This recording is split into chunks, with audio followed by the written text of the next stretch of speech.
Hello everyone, this is Greyshot 117 here, bringing you a Company of Heroes 2 replay sent to me by Woodstock.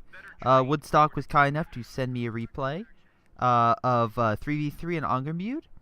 Now, specifically, he's also with GTA, and let's see, Kaz. I don't know if Kaz is a random player or a friend, but that's who I'm with. In any case, it's these three as the axis, with Kaz as the Vermont player, with GTA and Woodstock as OKW. And on the enemy team, we have Thorel, Japster Sam, and Rob. Thank you guys for having pronounceable names. And that will be 2 American players and a Soviet. Remember, if you guys want to send a replay, you can do so via my email. You can send it, which is on my YouTube channel, or send it to me via message on Facebook. Make sure to like my Facebook account as you do so. You know, every like helps. In any case, yeah, so this is it's supposed to be pretty interesting. Oh wow, already they already picked their doctrines. We have Rifle Company with the elite rifleman training, which if I click on his name, he's probably saving up so he can get himself some vetted riflemen. And as you can see here, if you're wondering why that's so good, vetted riflemen, you can have AT rifles with them from the get-go, since they're already vetted up, and you need to be vet 1 to activate this ability. And as 2 and 3, they pretty much become more and more powerful. Equip them with bars and bazookas, and you have a pretty effective fighting force. Oh, by the way, I do want to clarify something, and I will pause the game for this, because this may say something. In case you guys leave comments or anything about something going on with COH2 that involves an alpha, I'm not, I currently have nothing to say about it, nor will I have anything to say about it for some time. When the opportunity comes up, and I can say something, I will let you know. But until that moment happens, I cannot say anything about it, or what it's about, or anything in it. But I will say that when I can, I will talk to you guys. But in any case, let's get started. Yeah, that's going on right now, and I've already seen some comments pop up, so I just wanted to address it. Let's see, GTA Ryan doing something actually decent, because I believe you can jump this barrier right here. Yeah, you can't see. You can jump and get up here. So I think what he's trying to do is make sure they can't get back there, so you can't get in, I believe, this building, because I think the entryway is not over here. It's in the front. Make it harder to cross or flank, maybe? Is the best way I can determine why you block those areas off. That way they don't come through this way. Weird. Now there's a door over here. You could easily go through the door here, and I don't know if these open, to be completely honest, but maybe. Looks like the Allies being pushed back. That would be Rob. GTA is holding this sector. Pretty good for him. We look over here. Lots of riflemen. This is by Jamster. Jap. I'll just call him Jap, even though he's American. Anyway, so Jap over here, he has a lot of riflemen. Probably got ready to push up. We have an MG, probably 42. Yes, it is. Guarding this flank, very key. Usually I try to block this sector off. That way the enemy goes this way, and I can funnel them here and neutralize it. That's usually me. I know a lot of people try to open this up, but the reason is it's a nice key choke point, and it's easy to block the enemy from attacking this direction than, let's say, just this open area, and try to block that all up. You can do it both sides, but that way you can control this point, focus more resources, and hold it. I know, most people are like, well, if you can just push, why don't just push? Well, sometimes the enemy's so dug in here that you don't want them to launch this as a staging operation and attack the enemy here. Maybe you have a defense, and that way they have to leave their key zone, get farther away, and you can neutralize them instead of being supported by their defenses. Looks like here, though, we have Kaz pushing in with a bunch of Grenadiers. Grenadiers are not on par with Riflemen, though, and I think they will eventually lose this fight. I think they're winning because, A, you have one guy here shooting compared to, and one guy here. So overall, there's only 2 guns firing out of a 10-man squad. That's pretty bad. You want to make sure that your entire squad's firing, but the rest of these guys are behind cover. They don't care. So watch out with unit management. You have to make sure that you guys are firing to have the most effective, pretty much outcome. Again, you have all 5 guns here firing, and now you have 2 guns here firing with 3 staying idle. So make sure that line of sight is on that enemy. Looks like they're bringing over a flamethrower to burn the riflemen out. Very smart. And Grenadier squads are in the buildings. Again, this building has multiple windows, so it's perfect for Grenadiers. This one, not as many, so that's why this building is not very good. Unless, let's say, you have an MG in this. You have an MG, which you only need 1 window for a good MG. Looks like Rob is countering, trying to flank the Kubel. But I think that Kubel, along with those Volks, are just going to push back that infantry. And looks like we have a nice unit here trying to cap. He's going to run away. Very nice. On the left here, oh wow, this rifleman squad's vetted rifleman. Yeah, that's rifle company for you. Probably, I would have said it was the most popular, but I've seen so many other. I've seen this one come up a lot, the infantry company, because of the priest, the time on target, and the LMG being the main thing. The mortar half track is good, but I feel like people will try to go for those priests for artillery fire. Let's see what else. We have shock rifle. This is guaranteed the most popular Soviet doctrine, just because you have an IS-2, you have incendiary artillery barrage, and you have shock troops. KV flamethrower is nice bonus, but okay. And this is the reason why the vetted rifleman is great, because see these vet. I think he just threw an AT grenade. Now this thing is just gonna unfortunately be damaged, be slower, and if these riflemen, let's say another squad as well, comes around the flank around this building, or maybe uses line of sight to try to sneak up behind this guy, he can easily take this guy out. To be fair, this half track is actually by this repair station, so that makes it even better for this station to be, this half track to be healed. Alright, so in any case, he has the mechanical regiment headquarters, which is why I was able to get this device. It's a half track for the OKW, and with this you can also get a Stuka, Gradient's infantry, and a Puma. Or actually in static targets like buildings, especially buildings, but with like 4 HQs. And also good against the Puma's good against vehicles, lighter vehicles. But I've seen a Puma stand against a Jackson once vetted up. And you just need to make sure that it does get vetted up.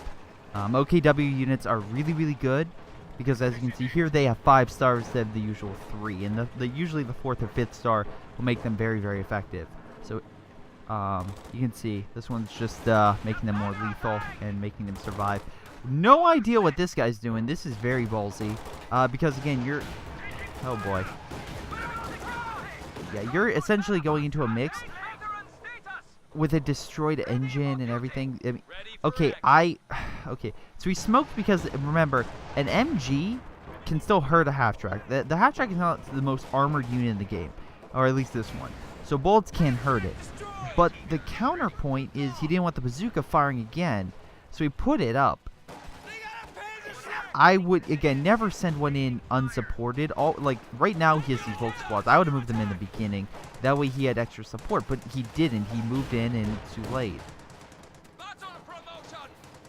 Also, at this point, I would fall back, because right now you have an MG. You have this little Stuart. It's a bad combo for anyone. So, sorry, Woodstock. That was pretty bad. And now this Volk squad's going to be torn apart. If this Stuart was a dick, the Stuart would chase this unit all the way back to base. Why is this guy sending it, Woodstock? Why are you sending in a 3-man squad? Okay, I was going to say. Where'd the Stuart go? Oh, there it is. Okay, you just moved it back. Looks like GTA is being double teamed. This is the problem, though. Like I said, if you cordon off this area, then the enemy will attack mid, because that's the next available spot. So you have to make sure that you are both organized and cooperating. That being said, you didn't block it off, they just naturally progress that way, which is why when I normally put fortifications, it's just a reason why it's like, oh, why bother? And by the way, in case you're like, oh, who could put fortifications down? As you can see here, GTA does have Eastern Pioneer, and he also has the fortifications doctrine, which allows him to put tank traps and bunkers down, along with the Pak-43. And you know what's the ultimate dick move? Putting a Pak-43 right behind, like right here, and just having it firing long range, even through this building. Another area which you can probably do that is, let's see, maybe right here. Or right here would be a good one to flank in case they come through this direction. You just have to make sure it's supported. Speaking of support, this is what Woodstock showed on. You see all the riflemen in support, shock troops as well. With this half-track, the AA half-track, provided by the Americans, supporting all this infantry with bazookas, it's going to be one hell of a combo for GTA and Paz. Is that Paz? I think it's Paz. Kaz, sorry. To really deal with. Oh, wow. Never mind. GTA, once again, just coming out with a surprise. And that surprise is the Jagdpanzer. This little devil is awesome at killing vehicles, as you just saw. It is really good at just getting in and out of areas. Better than the SU-85, in my opinion. It's actually a... This thing doesn't look like it's very maneuverable, but it's actually a pretty fast unit. It just... And can turn pretty quick. The problem is the fact, again, it still has that straight barrel, which is bad because, again, even though it's very powerful, its main idea is use of camouflage. So you can see here the cautious movement.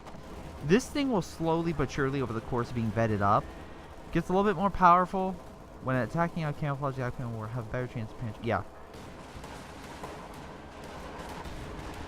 This thing will just sneak up on the enemy and just attack them and do a ton of damage and then back out. It also has pretty good armor, so that will make it very hard for. Well, that was a rear shot. That's why that hurt.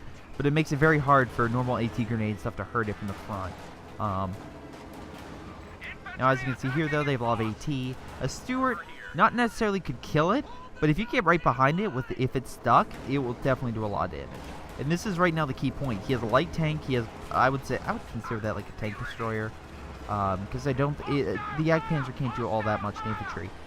But anyway, so you have the infantry running around, so you can't really attack it. But then you have the Stuart, and the Stuart again has all these cool abilities, such as shock, which is gonna do a bunch of damage. But as you can see here, the Stuart's getting right behind his tank, so that way it stops, can't move. We have more AT grenades coming up.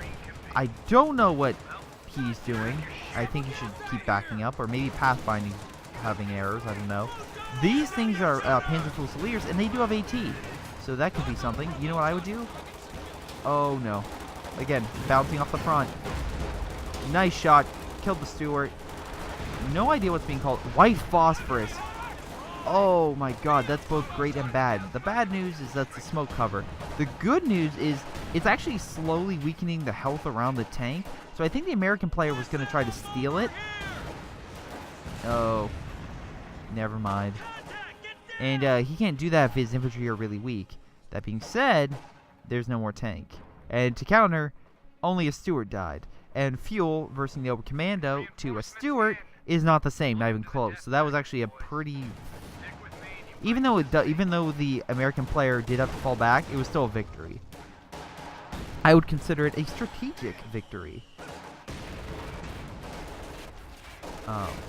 Because even though you did lose troops, you were able to make sure that the enemy took more losses than you did. So that way, next time they come up, they can't... there's no way if that keeps coming up that GTA would win. They're coming up on the flank.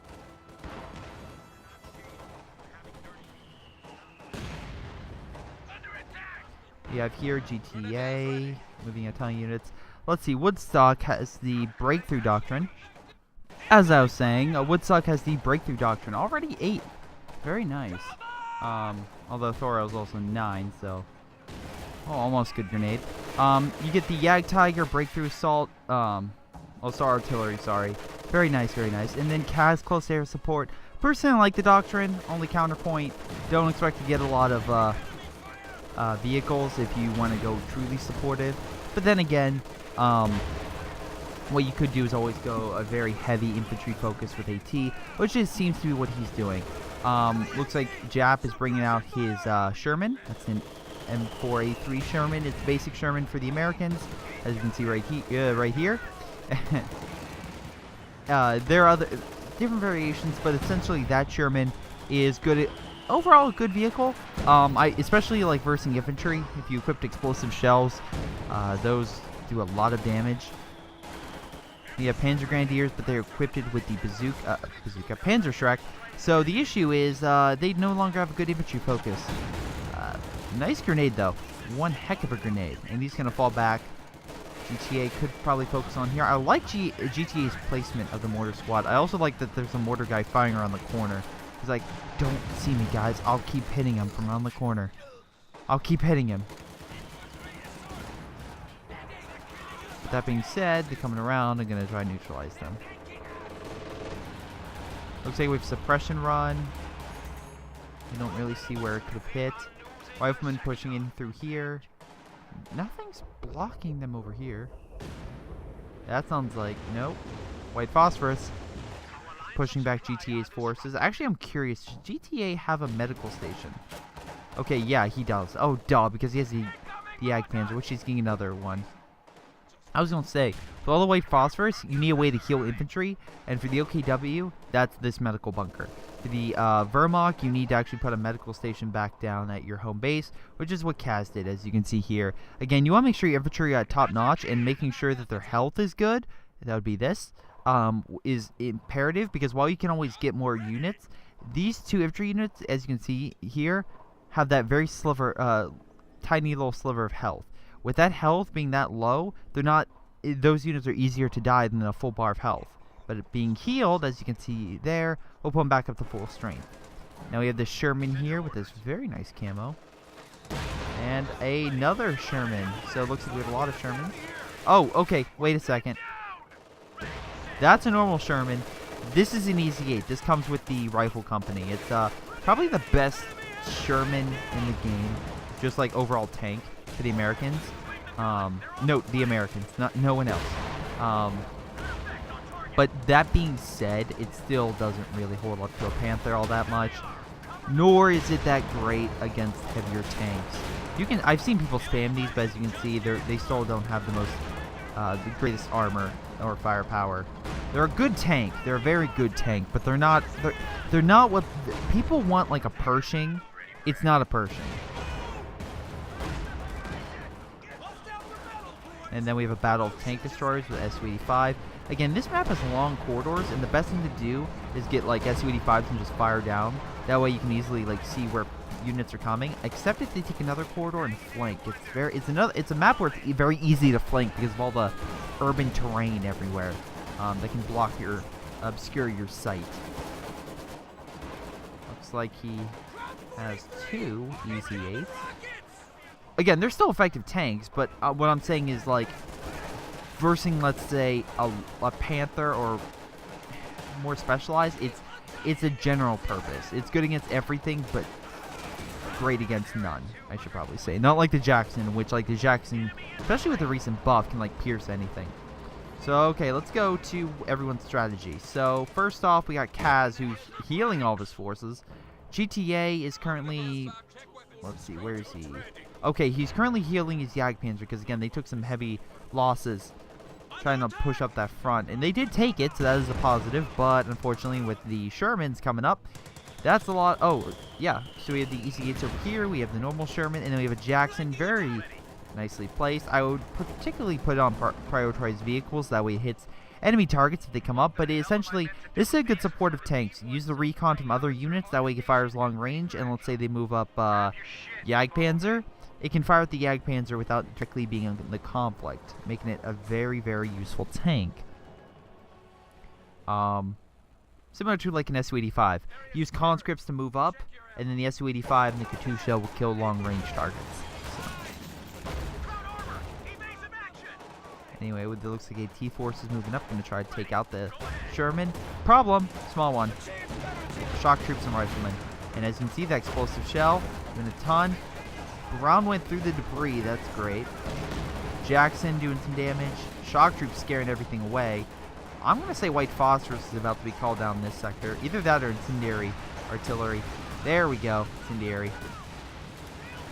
What's the plan here? Woodstock, you have 13. You're going for, oh, I know what you're going. You're either going for a King Tiger or a Yag Tiger. That's what you're going. One of the two. On this map, a Yag Tiger is very good if you can keep it supported. Again, if you keep it supported. Yeah, a bunch of Easy 8s could flank around and kill it if they flank it.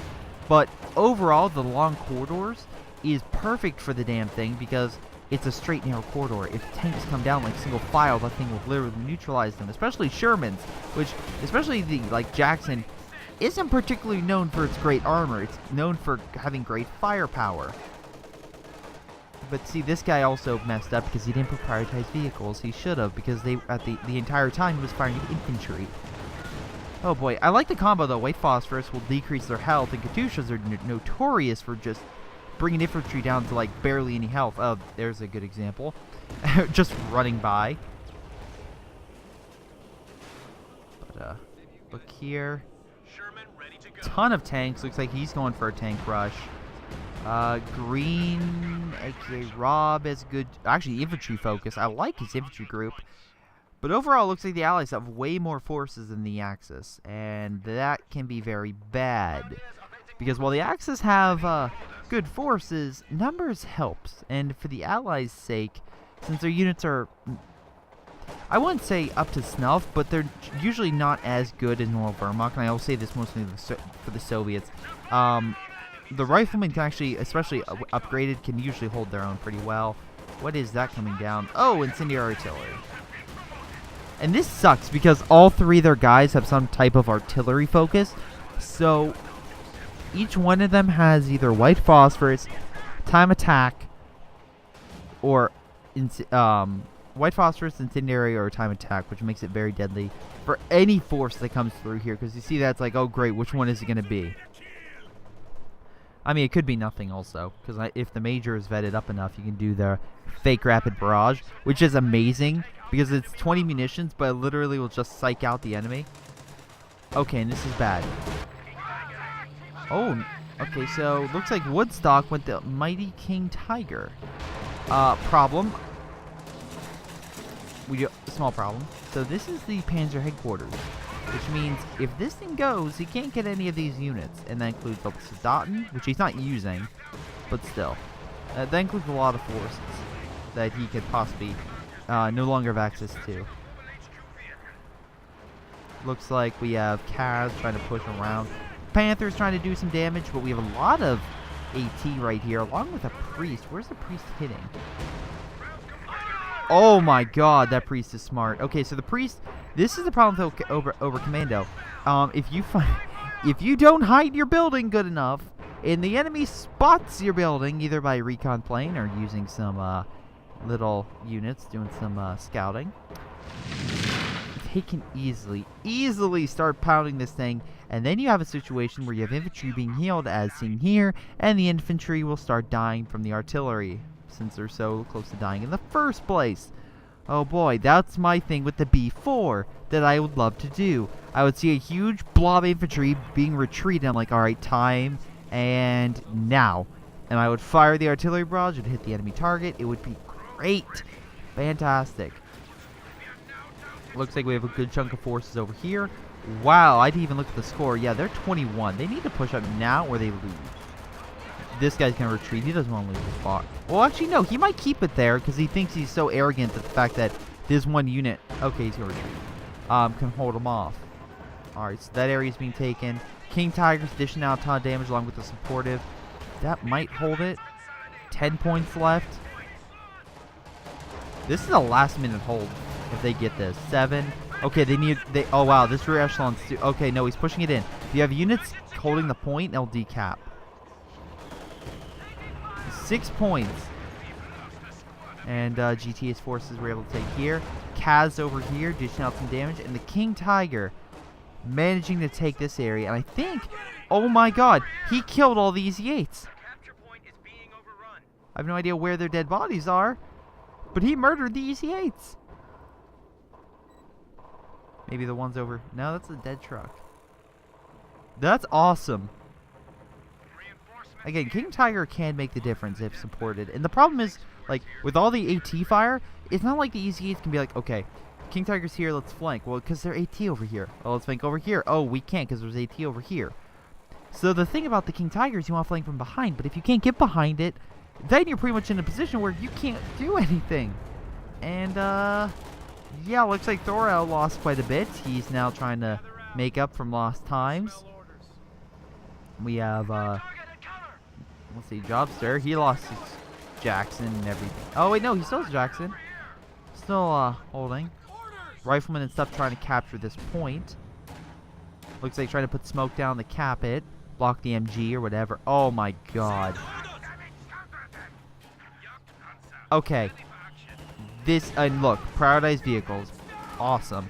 Now when this Jackson comes in thinking he's tough shit, the Pak-43 will fire.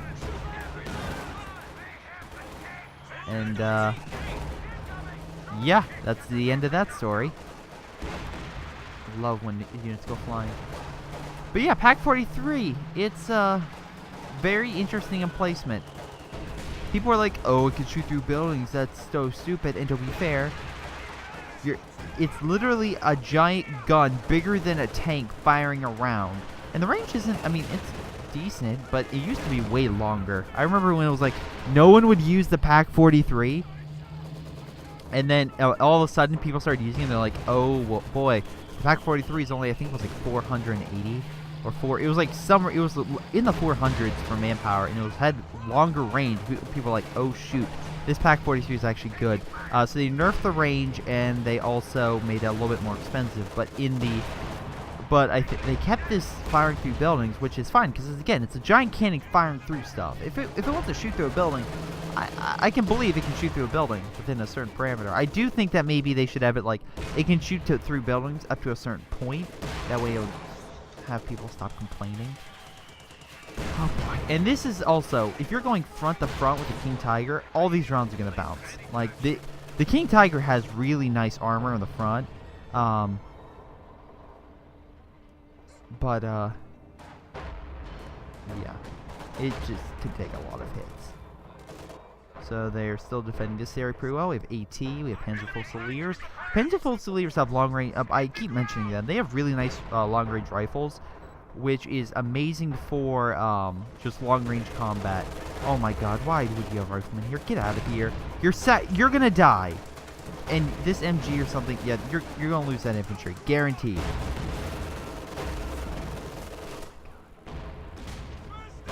I know people want to capture the point, but instead of how about rushing your guys up, how about you smoke the area? Alright, this artillery's hitting something. What's over here?